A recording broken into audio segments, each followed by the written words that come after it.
In June 2025, a bankruptcy auction in Missouri ended with a twist nobody in Silicon Valley saw coming. The dead company was 23andMe, the DNA testing giant. 4 years earlier, it had been worth $6 billion. The winning bid was $305 million, a 95% discount. The winner was Anne Wojcicki, its own founder. She had run the company for 19 years, watched it collapse, resigned as chief executive, then bought the wreckage back herself. To do it, she had to outbid one of the biggest pharmaceutical companies in America, which wanted the same strange prize. Not the labs, not the brand. The prize was a database holding the DNA of 15 million people. Here is the uncomfortable part. 23andMe was not killed by a rival, a scandal, or one bad decision. It was killed by a flaw printed on its own box.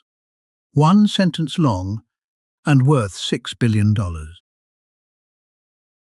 You will be able to say that sentence yourself in a few minutes.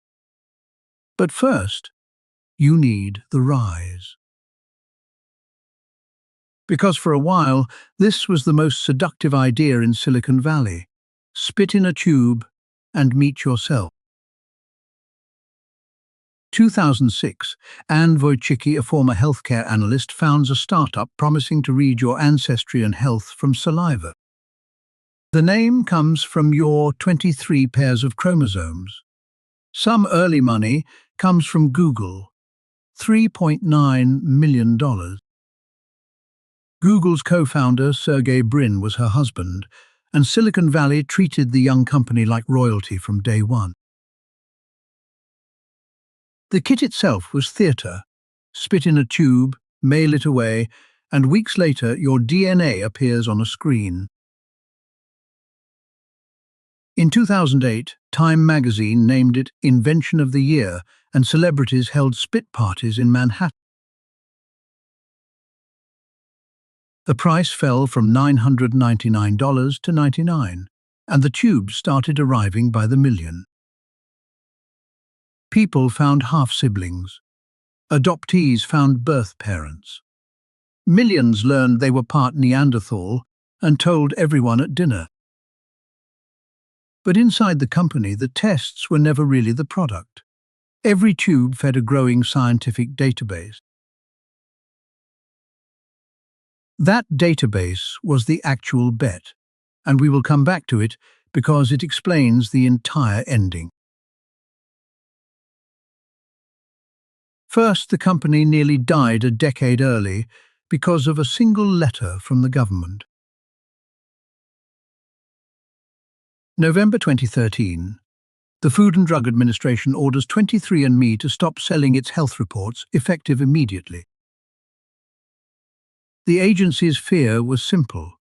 What if the test tells someone they are safe or sick, and it is wrong?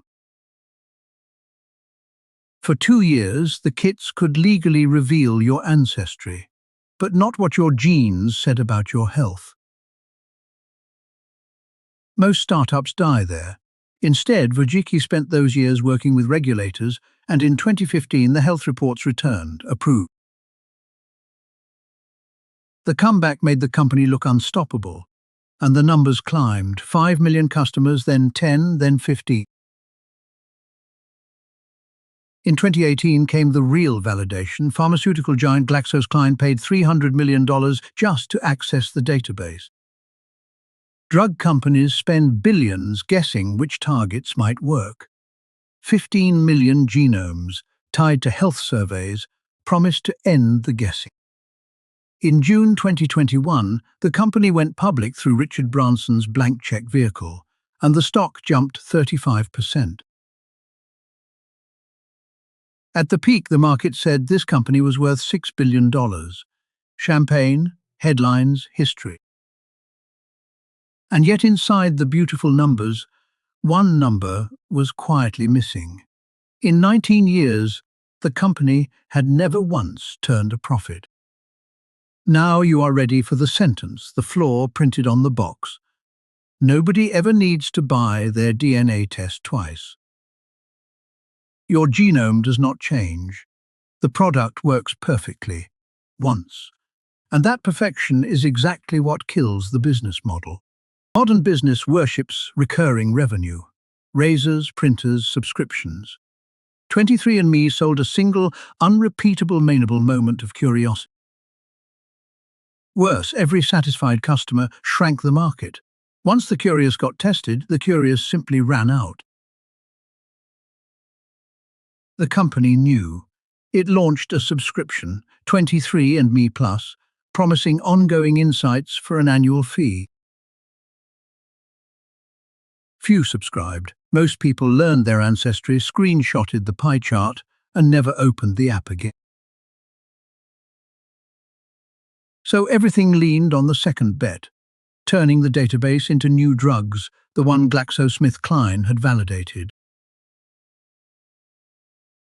But a new drug takes more than 10 years and billions of dollars before a single dollar comes back. From 2020 alone, the company piled up roughly $1.8 billion in losses. We will not pogger a why not count undid a decade to waste came 2023.